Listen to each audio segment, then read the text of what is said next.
Hello friends, welcome to my channel Champa village recipe. আশা করছি আমার পুরো ইউটিউব ফ্যামিলি আপনারা সবাই ভালো আছেন, আমরাও সবাই ভালো আছি। আপনাদের জন্য আজকে একটি মজাদার রেসিপি নিয়ে চলে এসেছি। আমার এই রেসিপিটি ভালো লাগলে অবশ্যই চ্যানেলটিকে সাবস্ক্রাইব করবেন এবং পাশে থাকা বেল আইকনটিকে প্রেস করে রাখবেন, যাতে কোনো নতুন ভিডিও আপলোড করলে নোটিফিকেশানটি সবার আগে আপনার কাছে পৌঁছে যায়। এবং একটি লাইক ও কমেন্ট অবশ্যই করবেন। তাহলে আসুন রেসিপিটি শুরু করি। নিয়ে নিয়েছি একটি বাটিতে কিছুটা সয়াবিন। সয়াবিনের একটি খুব সুন্দর মুখরোচক একটি রেসিপি শেয়ার করব। কেউ স্কিপ করবেন না, পুরো ভিডিওটি অবশ্যই দেখুন।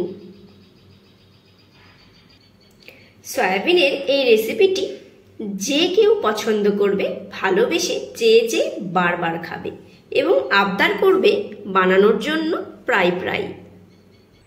প্রথমেই এখানে আমি একটি পাত্রে জল বসিয়ে দিয়েছি।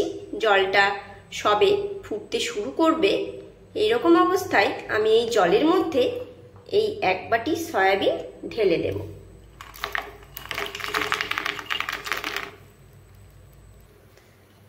সয়াবিনগুলোকে বেশ ভালোভাবে জলের মধ্যে এইভাবে আমি 4 থেকে 5 মিনিট সেদ্ধ করে নেব।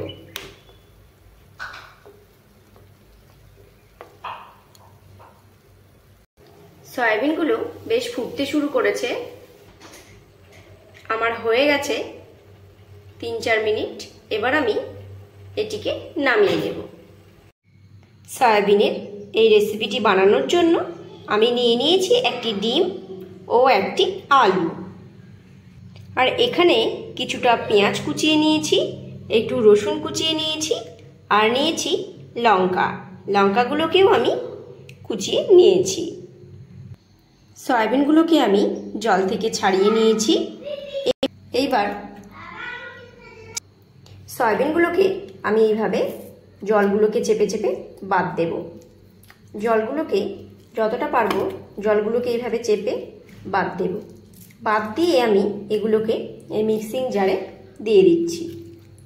সবগুলোকেই আমি একই রকমভাবে জল ছাড়িয়ে নিলেও জলগুলোকে এইভাবে চেপে চেপে বাদ দিয়ে এখানে দিয়ে নেব। সয়াবিনগুলোকে এইভাবে আমি মিক্সিতে একটু ঘুরিয়ে নিলাম বা পেস্ট করে নিলাম। আমি যে আলুটি নিয়েছিলাম, আলুটিকে আমি সেদ্ধ করে নিয়েছি। আলুকে আমি এইভাবে হাতের সাহায্যে একটু চেপে এইভাবে মেখে নিচ্ছি। আমি একটি কড়াই বসিয়ে দিয়েছি, একটু তেল দিয়ে নিয়েছি। এবার আমি দিয়ে নেব একটু কালো জিরে।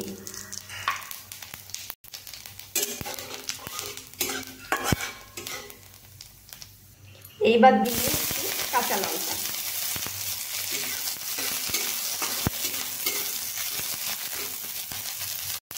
এইবার আমি দিয়ে নিচ্ছি কুচিয়ে রাখা রসুন।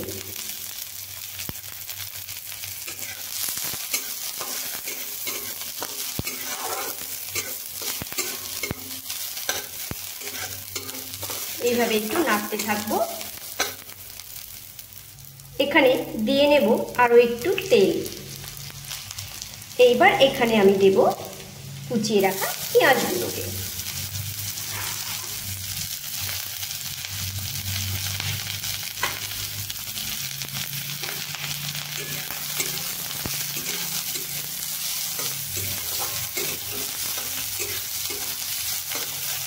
এবার এখানে আমি একটু নুন দিয়ে নেব। একটু আমি নুন দিয়ে নিচ্ছি।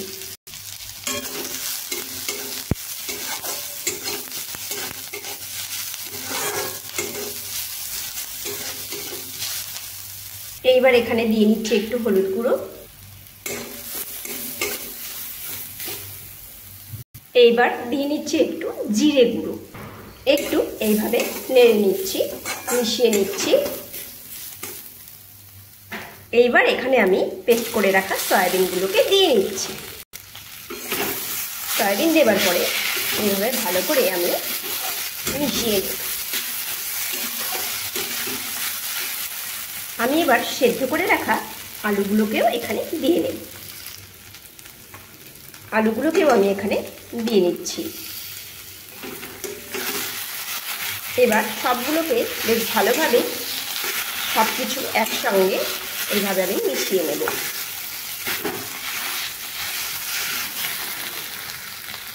একটুখানি আমি একটু নুন দিয়ে নিচ্ছি স্বাদ মতো, আর দিয়ে নেব একটু ম্যাগি মশলা।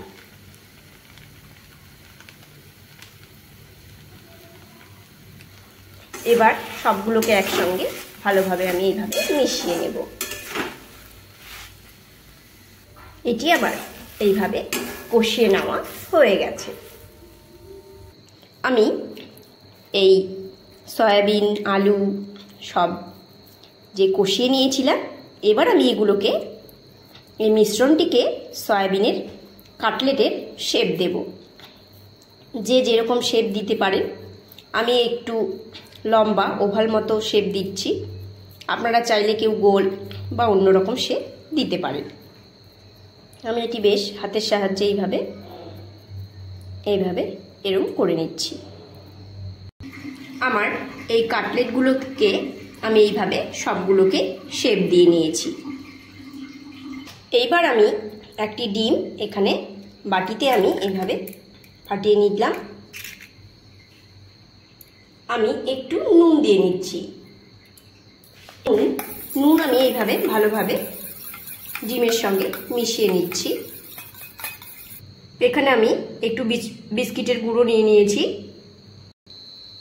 প্রথমে আমি এই কাটলেটগুলোকে এই ডিমের গোলার মধ্যে এইভাবে ভরিয়ে নিচ্ছি। তারপর আমি এই বিস্কিটের গুঁড়োর মধ্যে এইভাবে ভরিয়ে নিচ্ছি। বিস্কিটের গুঁড়োগুলো বেশ ভালোভাবে চারিদিকে ভরিয়ে নেব। নিয়ে কড়াতে আমি তেল দিয়ে নিয়েছি।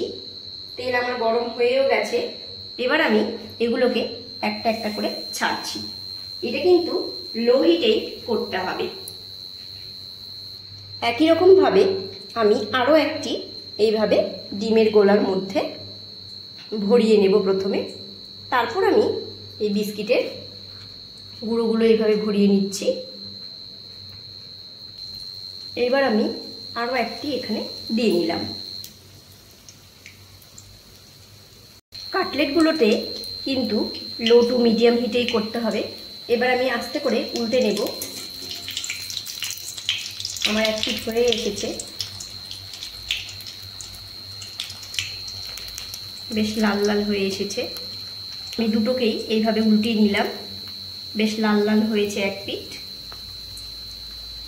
আমি এগুলোকে প্রথমে একদম লো হিট, তারপরে একটু হালকা মিডিয়াম হিটে আমি এই পুরো রেসিপিটি কমপ্লিট করছি। আমি আরও একবার উল্টে নেব এগুলোকে। আমার এই পিঠও খুব সুন্দরভাবে হয়ে গেছে। আপনাদের সবাইকে অসংখ্য অসংখ্য ধন্যবাদ, যারা আমার পাশে সবসময় রয়েছেন, আমাকে এত সাপোর্ট করছেন। আর যারা প্রথম আমার ভিডিও দেখছেন, তাদের কাছে বিশেষভাবে অনুরোধ, চ্যানেলটিকে সাবস্ক্রাইব করে পাশে থাকবেন। এগুলো আমার হয়ে গেছে, আমি তুলে নিচ্ছি। অসাধারণ স্বাদের সয়াবিনের কাটলেট।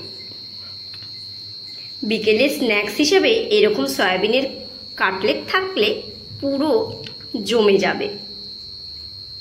বাড়িতে কোনো কিছু নেই, দরকার নেই, সয়াবিনের কাটলেট, সয়াবিন থাকলে এরকম একটি বানিয়ে নিন।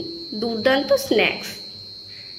রেসিপিটি ভালো লাগলে একটি লাইক ও কমেন্ট অবশ্যই করবেন। আপনারা সবাই ভালো থাকবেন, সুস্থ থাকবেন, আনন্দে থাকবেন। আবার দেখা হবে অন্য কোনো রেসিপির সঙ্গে। ততক্ষণের জন্য বাই।